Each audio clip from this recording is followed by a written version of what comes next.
नमस्कार, स्वागत है आपका ज्ञान विज्ञान के इस नए एपिसोड में। मैं हूं आपके साथ ऐश्वर्या। हाल ही में पेश किए गए बजट 2017-18 और कुछ अनोखे आविष्कारों के अलावा आज हम चर्चा करेंगे डीएनए फिंगरप्रिंटिंग और इसके विज्ञान की। लेकिन आइए सबसे पहले नजर डालते हैं इस हफ्ते की सुर्खियों पर। वित्त मंत्री ने पेश किया बजट 2017-18, कई योजनाओं का हुआ ऐलान। आईआईएससी बेंगलुरु के वैज्ञानिकों का ताजा शोध, विकसित किया सोलर कूलर। भारतीय मूल के वैज्ञानिक ने बनाया अनोखा पेपर सेंट्रीफ्यूज, खून की जांच में है मददगार। 4 फरवरी को विश्व कैंसर दिवस, लोगों में फैलाई गई जागरूकता। और खोज खबर में चर्चा करेंगे डीएनए फिंगरप्रिंटिंग टेक्निक और इसके इस्तेमाल की। 1 फरवरी को वित्त मंत्री अरुण जेटली ने लोकसभा में बजट 2017-18 पेश किया। हर साल की तरह इस साल भी बजट को हर वर्ग को ध्यान में रखकर बनाया गया था। युवाओं के लिए रोजगार और टीबी को खत्म करने के अलावा बजट में विभिन्न क्षेत्रों के लिए अलग अलग योजनाओं का ऐलान किया गया। इसके अलावा विज्ञान एवं प्रौद्योगिकी के लिए इस बार का बजट कैसा रहा, आइए देखते हैं इस रिपोर्ट में।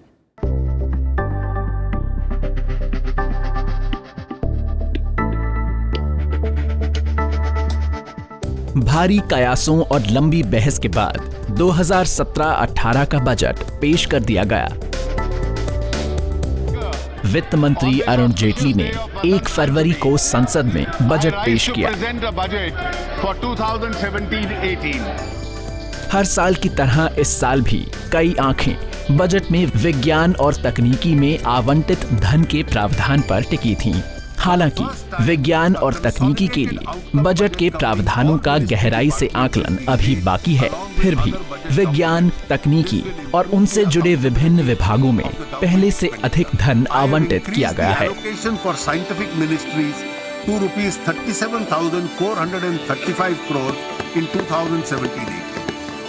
विभागों के अनुसार पिछले साल और इस साल आवंटित धन का तुलनात्मक विवरण इस प्रकार है।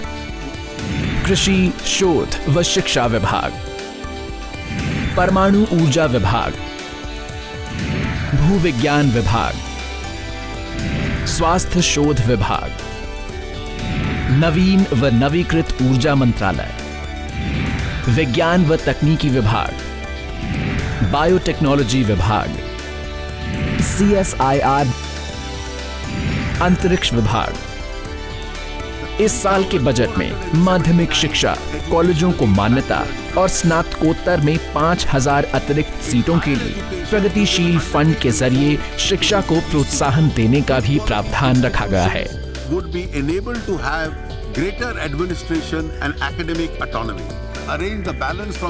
बजट में अन्य प्रावधानों के अलावा देश भर के गांवों में ऑप्टिक फाइबर पर आधारित इंटरनेट उपलब्ध कराना, डिजिटल शिक्षा और डिजिटल पेंशन वितरण व्यवस्था भी रखी गई है।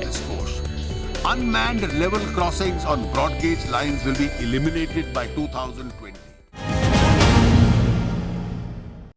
सौर ऊर्जा का इस्तेमाल ऊर्जा उत्पादन और खासकर बिजली पैदा करने में तेजी से किया जा रहा है। लेकिन आईआईएससी बेंगलुरु के वैज्ञानिकों ने सौर ऊर्जा के इस्तेमाल की एक नई तकनीक विकसित की है।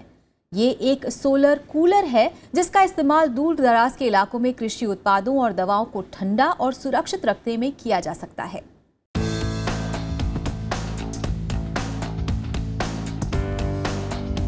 जब हम नवीकृत और हरित ऊर्जा की बात करते हैं तो दिमाग में सबसे पहले जिस ऊर्जा का ख्याल आता है वो है सौर ऊर्जा। और जब सौर ऊर्जा की बात की जाती है तो दिमाग में सबसे पहले पनपती है विद्युतीकरण और गर्मी की व्यवस्था। लेकिन सौर ऊर्जा का इस्तेमाल सिर्फ रोशनी करने और गर्मी की व्यवस्था करने के लिए ही नहीं, बल्कि ठंड पैदा करने के लिए भी किया जा सकता है। विज्ञान एवं प्रौद्योगिकी विभाग के सहयोग से ऐसा ही विशेष सौर कूलर विकसित किया है भारतीय विज्ञान संस्थान के वैज्ञानिक प्रदीप दत्ता और उनके दल ने। ठंडा करने वाली ये तकनीक मुख्य रूप से कम ग्रेड वाली थर्मल ऊर्जा पर आधारित है, जिसमें बिजली का उपयोग नहीं होता। इस तकनीक को बनाने के लिए वैज्ञानिकों ने सिलिका जेल और पानी को सोखने वाली प्रणाली का इस्तेमाल किया है। Here the idea is how to use natural resources like renewable energy such as solar collected heat to use for cooling. So we are not only saving electricity, but we are using something which is just naturally available. So from a sustainability point of view, this is a wonderful idea of using solar heat to do the cooling, and especially in places like rural applications like chilling of vegetables or milk or even preserving medicines. This would be something that one can use instead of electricity driven refrigeration or air conditioning unit. ये solar cooler खारे पानी के वाष्पीकरण के जरिए 5 degree Celsius तक तापमान ठंडा कर सकता है। ठंड पैदा करने के लिए वाष्प को कई बार ऊष्मीय दबाव से होकर गुजरना पड़ता है। इस प्रक्रिया के लिए आमतौर पर बिजली का इस्तेमाल किया जाता है, लेकिन शोधकर्ताओं ने सिलिका जेल और जल शोषण की जो व्यवस्था विकसित की है, वो 75 से 85 डिग्री सेल्सियस तापमान पर भी काम कर सकती है। ऊष्मीय दबाव के लिए विशेष रूप से तैयार किए गए सोलर कलेक्टर से प्रवाहित किए गए गर्म पानी का इस्तेमाल किया जाता है। शोधकर्ताओं ने प्रयोगशाला में इस्तेमाल के लिए विशाल संयंत्र के साथ साथ घर की छत पर इस्तेमाल के लिए भी संयंत्र विकसित किया है। कम लागत और कम ऊर्जा से इस्तेमाल होने वाली सौर कूलिंग व्यवस्था खासकर ग्रामीण इलाकों की जरूरतों को पूरा करने में कारगर है, जहां थोड़े समय के लिए कृषि उत्पादों को सुरक्षित रखने और दवाओं के लिए ठंडे तापमान की जरूरत पड़ती है। कम लागत से तैयार होने वाले डिजाइन और असरदार कामकाज को देखकर शोधकर्ताओं को भरोसा है कि भविष्य में किसी उद्योग के साथ सहयोग कर इसका वाणिज्यिक इस्तेमाल भी किया जा सकेगा।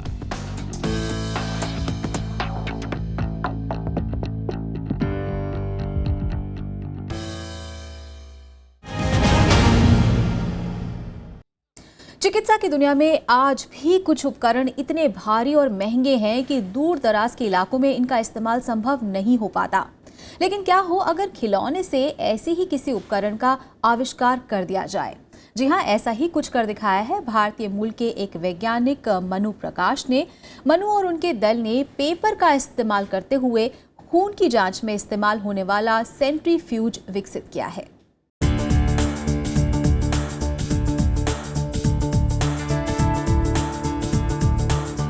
अब केंद्रण यंत्र या सेंट्रीफ्यूज किसी क्लिनिक के जांच उपकरणों में सबसे महत्वपूर्ण यंत्रों में से एक है।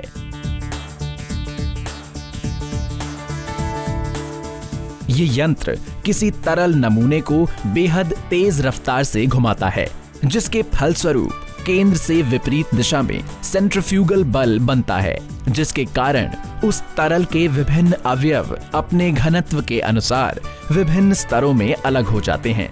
इसी गुण के कारण सेंट्रीफ्यूज रक्त में मौजूद कोशिका और द्रव्य को अलग कर सकते हैं। रक्त के द्रव्य में कई रसायनों की जांच हो सकती है, जैसे ग्लूकोज, कोलेस्ट्रॉल, बिलीरुबिन और कई सारे।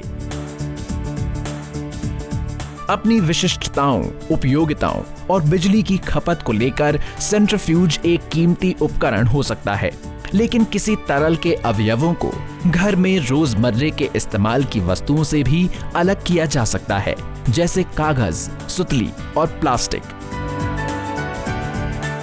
इसी हकीकत को ध्यान में रखते हुए स्टैनफोर्ड में भारतीय मूल के असिस्टेंट प्रोफेसर मनु प्रकाश की अगुवाई में बायो इंजीनियर्स की एक टीम ने पेपर फ्यूज विकसित किया है। From a technical spec point of view, we can match centrifuges that cost all the way from $1,000 to $5,000. But this is a tool that requires no electricity, no infrastructure. You can carry them around in your pockets for a price point of 20 cents. Paper फ्यूग दुनिया के विकासशील देशों के लिए मुफीद एक महत्वपूर्ण आविष्कार है। सबसे दिलचस्प बात है कि ये शोध एक आम खिलौने लट्टू से प्रेरित होकर अंजाम तक पहुंचाया गया है। आधुनिक लट्टू में एक बटन होता है जिसे दबाने पर ये खिलौना अपनी जगह पर घूमने लगता है। इसे ध्यान में रखते हुए शोधकर्ताओं की टीम ने कागज की एक डिस्क पर खून के नमूने डाले और उसे प्रति मिनट 1,25,000 की रफ्तार से घुमाया, जिससे 30,000 ग्राम सेंट्रीफ्यूगल बल उत्पन्न हुआ। इस रफ्तार में खून के अवयव अलग अलग स्तरों में सज गए। आश्चर्यजनक बात यह थी कि इस तरीके से लाल कोशिकाओं से प्लाज्मा सिर्फ 1.5 मिनट में और लाल रक्त कोशिकाओं से मलेरिया की परजीवी सिर्फ 15 मिनट में अलग हो गए। टीम ने सुरक्षा को ध्यान में रखते हुए कंप्यूटर की मदद से इस यंत्र का विस्तृत अध्ययन किया है। कम लागत में जांच के लिए पेपर फ्यूग एक नया क्रांतिकारी आविष्कार है जो हमें सुविधाजनक और सस्ती स्वास्थ्य सुविधाओं के क्षेत्र में एक कदम आगे ले जाता है।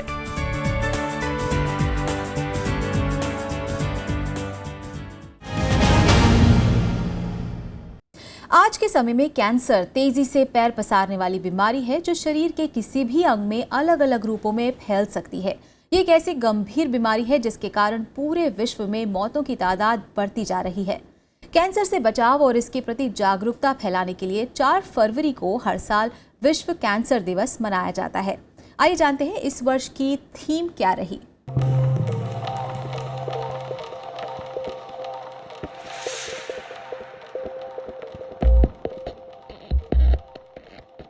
भारत में जानलेवा बीमारियों का जिक्र करें तो सबसे गंभीर बीमारियों में से एक है कैंसर। आंकड़ों के मुताबिक देश में प्रति 1 लाख व्यक्तियों में 70 से 90 लोग कैंसर के मरीज होते हैं। एक अनुमान के मुताबिक देश में 25 लाख कैंसर के मरीज हैं। हर साल इस बीमारी से करीब 8 लाख लोग ग्रस्त होते हैं और इसकी वजह से 5.5 लाख काल के ग्रास में समा जाते हैं। विज्ञान ने अब तक काफी प्रगति की है, लेकिन वैज्ञानिक अभी तक ये पता लगाने में असमर्थ रहे हैं कि आखिर कोशिकाओं के बेकाबू स्तर तक विभाजन और हानिकारक कोशिकाओं का समूह या ट्यूमर पैदा होने की वजह क्या है। कैंसर ग्रस्त कोशिकाएं पूरे शरीर में फैल जाती हैं और स्वस्थ कोशिकाओं का आहार खत्म कर देती हैं, जिससे स्वस्थ कोशिकाएं भी मर जाती हैं।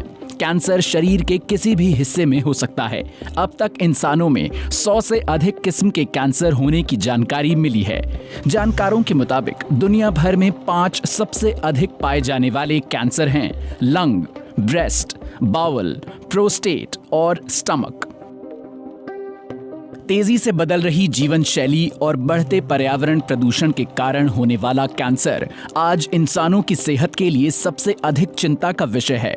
लिहाजा इस बीमारी के बारे में जानकारी बेहद जरूरी है। बचाव के लिए हम अपनी लाइफ स्टाइल चेंज करें, जिसमें कि ईटिंग हैबिट्स चेंज करें। हम हेल्दी वेजिटेरियन डाइट्स लें, ज़्यादा फ्रूट्स खाएं और जहाँ तक हो सके नॉन वेजिटेरियन डाइट अवॉइड करें। स्मोकिंग, ड्रिंकिंग अवॉइड करना चाहिए। दूसरा ये कि कैंसर से डरने की ज़रूरत नहीं है, जबकि उसको जानने की बहुत ज़रूरत है।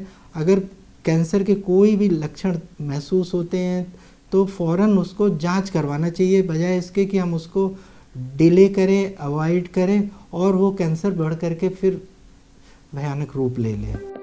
कैंसर के प्रति जागरूकता बढ़ाने, इसकी रोकथाम को बढ़ावा देने, जांच और इलाज के लिए union for international cancer control ने हर साल 4 फरवरी को विश्व कैंसर दिवस घोषित किया है। विश्व कैंसर दिवस का मुख्य मकसद बीमारी और इससे होने वाली मृत्यु पर 2020 तक रोक लगाना है। 2017 के विश्व कैंसर दिवस का प्रचार वाक्य है वी कैन, आई कैन। इसका मकसद है कि कैसे हर शख्स व्यक्तिगत तौर पर और टीम के जरिए दुनिया भर में कैंसर का बोझ कम करने में मददगार साबित हो सकता है। हालांकि कैंसर का पूरी तरह निदान अभी तक संभव नहीं है, लेकिन स्वास्थ्य विज्ञान ने इतनी प्रगति तो कर ही ली है कि सही समय पर कैंसर की जानकारी मिल जाए तो इसे काबू में लाया जा सकता है। लिहाजा कैंसर के शुरुआती लक्षणों के बारे में जानकारी काफी महत्वपूर्ण है। आइए इस विश्व कैंसर दिवस पर एक कैंसर मुक्त संसार की दिशा में साथ मिलकर काम करें।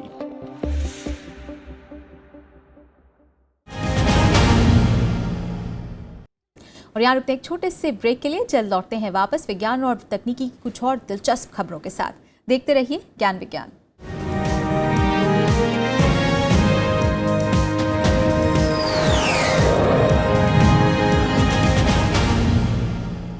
ब्रेक के बाद आपका फिर से स्वागत है। आप देख रहे हैं ज्ञान विज्ञान और देश और दुनिया में विज्ञान की कुछ और दिलचस्प खबरों को जानने के लिए आइए देखते हैं साइंस एक्सप्रेस।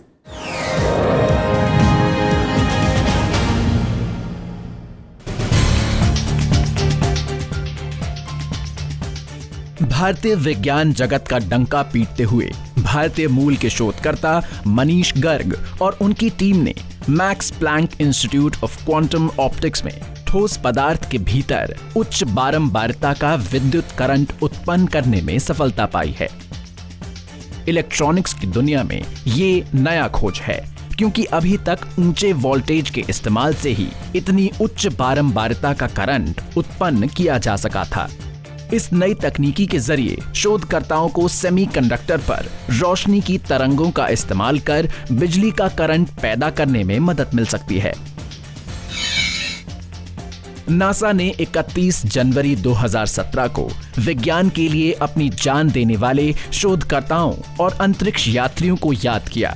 नासा ने उन सभी अंतरिक्ष यात्रियों को श्रद्धांजलि दी जिन्होंने अपोलो 1, स्पेस शटल चैलेंजर और स्पेस शटल कोलंबिया के हादसों में अपनी जान दी थी। कैलटेक और ETH ज्यूरिक में बायो इंजीनियरों ने नकली त्वचा विकसित की है जो तापमान का अनुभव कर सकती है। नकली त्वचा पैक्टिन की मदद से बनाई गई है। पैक्टिन पौधों की कोशिकाओं की दीवार पर पाया जाता है और एक ऐसी तकनीकी का इस्तेमाल करता है जिससे पिट वाइपर्स अपने शिकार को तापमान परिवर्तन की मदद से तलाशते हैं। नकली त्वचा का इस्तेमाल न सिर्फ बायोमेडिकल बल्कि दूसरे कार्यों के लिए भी हो सकता है। हिमाचल प्रदेश का पोंग डैम वेटलैंड प्रवासी पक्षियों की प्रिय जगह रहा है, लेकिन इस साल यहां पहली बार आश्चर्यजनक रूप से भारत के तटीय क्षेत्रों में पाई जाने वाली ग्रेटर फ्लेमिंगो प्रवासी चिड़ियां भी पहुंची हैं। प्रवासी पक्षियों की 3 दिन तक चली गणना के दौरान दुर्लभ बार हेडेड गीज चिड़ियां भी पाई गईं। कुल मिलाकर हिमाचल प्रदेश के पोंग डैम वेटलैंड में इस साल 93 प्रजातियों की 1.25 लाख पक्षियां पाई गई हैं।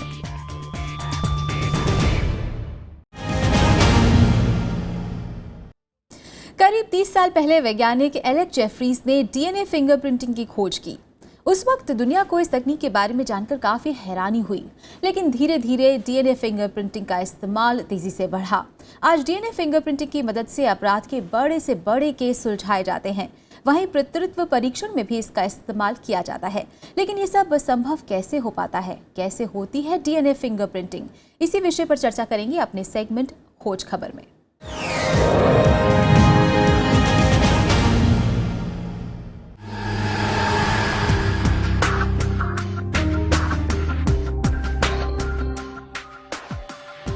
रूस में 1693 से 1917 के बीच शासन करने वाला अंतिम राजवंश था रोमानोव। बोल्शेविक क्रांति के दौरान राजवंश के सभी सदस्यों की निर्ममता पूर्वक हत्या कर दी गई थी और उन्हें अनजान जगह पर दफना दिया गया था। सालों तक शोधकर्ता रोमानोव वंश के सदस्यों की अस्थियां तलाशते रहे। आखिरकार सफलता मिली 1991 में, जब कुछ अनजान लोगों की अस्थियां मिली जिन्हें रोमानोव परिवार का माना गया। लेकिन जब परिवार का कोई सदस्य जिंदा ही नहीं था तो उन अस्थियों की तस्दीक करना मुश्किल था। ऐसे में रूस के शाही परिवार से संबंधित एडिनबर्ग के राजा ने अपने डीएनए के नमूने दिए, जिनके आधार पर यह पुष्टि हो गई कि वो अस्थियां मारे गए राज परिवार की ही थीं।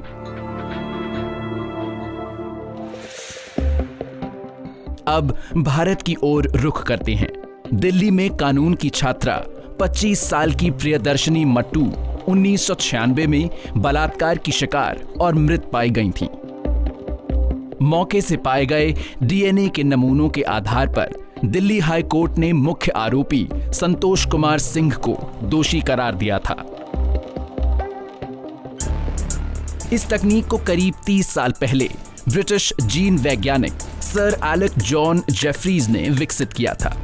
इसके सिद्धांत बेहद सामान्य हैं। हर मानवीय कोशिका में डीऑक्सी राइबो न्यूक्लिक एसिड या डीएनए नाम का जीन मौजूद रहता है। इस तकनीक की मदद से डीएनए को अलग किया जाता है, फिर इसकी कॉपी तैयार की जाती है और संदिग्ध व्यक्ति के डीएनए से मिलान किया जाता है। डीएनए आनुवांशिक गुणों को माता-पिता से संतानों में पहुंचाने का कार्य करता है। हम में से हर एक अपने माता-पिता से डीएनए का विशिष्ट संयोजन ग्रहण करते हैं, जिसका आकलन डीएनए प्रोफाइल के जरिए हो सकता है। कहा जाता है कि एक समान दिखने वाले जुड़वा बच्चों के डीएनए में भी कुछ ना कुछ बदलाव जरूर होता है। DNA fingerprinting is the idea that you're able to take DNA from a crime scene that somebody may leave behind, like at a rape scene or something like that. Take the DNA from that crime scene, mix it with various chemicals, run it through machinery, and develop a profile that is unique to you as a person, a series of numbers. And then you compare that to your suspect. खास बात है कि DNA के सबूत कहीं से भी मिल सकते हैं, बालों से, टोपी में लगे पसीने से और यहाँ तक कि टिकट अथवा सिगरेट पर लगे थूक से भी। भारत में मेडिकल पेशेवरों के लिए 2005 में क्रिमिनल कोड प्रक्रिया 1983 में डीएनए फिंगरप्रिंटिंग तकनीक के इस्तेमाल के लिए बदलाव किया गया। इसके लिए एक पुलिस अधिकारी ने डीएनए प्रोफाइलिंग तकनीक का इस्तेमाल कर एक गिरफ्तार आरोपी की जांच का आवेदन किया था। डीएनए फिंगरप्रिंटिंग का इस्तेमाल किसी बच्चे के जैविक माता-पिता तय करने के लिए भी किया जाता है। अब हाल के एक दिलचस्प मामले पर नजर डालते हैं। कुछ महीनों पहले तक इबोला बीमारी का भय पूरी दुनिया में समाया हुआ था। इसी दौरान इबोला बीमारी से मुक्त होने का प्रमाण पत्र लेकर लाइबेरिया से आए 26 वर्षीय भारतीय का मामला सामने आया। National centre for disease control के डीएनए सिग्नेचर तकनीक में वो पॉजिटिव साबित हुआ। ये जांच इबोला में पाए जाने वाले विशिष्ट जीन की वजह से ही संभव हुआ, जो उस भारतीय के डीएनए में पाया गया था। 54 countries now have passed legislation to create the DNA database of known criminal offenders and have implemented that. The problem with India is they have yet to pass the legislation to go to that second level, which is the databases. So your database, you have zero in your databases because you have not passed the legislation that authorizes your government to set these databases up. And as a result, you're missing out on a lot of opportunity to match crime scenes to the database and solve these crimes and prevent more crime. अपराधियों को पकड़ने के लिए भारत में DNA profiling bill pass नहीं हो पाया, लेकिन कहना गलत नहीं होगा कि डीएनए डेटाबेस के माध्यम से देश के कई अपराधों का निपटारा किया जा सकता है।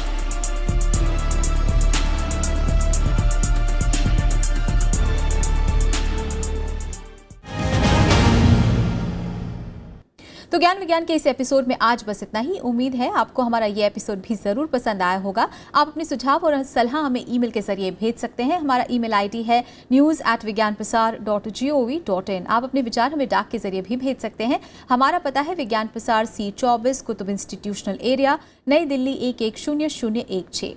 तो आज के लिए बस इतना ही। विज्ञान और तकनीकी की ताज़ा खबरों के साथ अगले हफ्ते एक बार फिर होंगे हाजिर राज्यसभा टीवी पर। नमस्कार।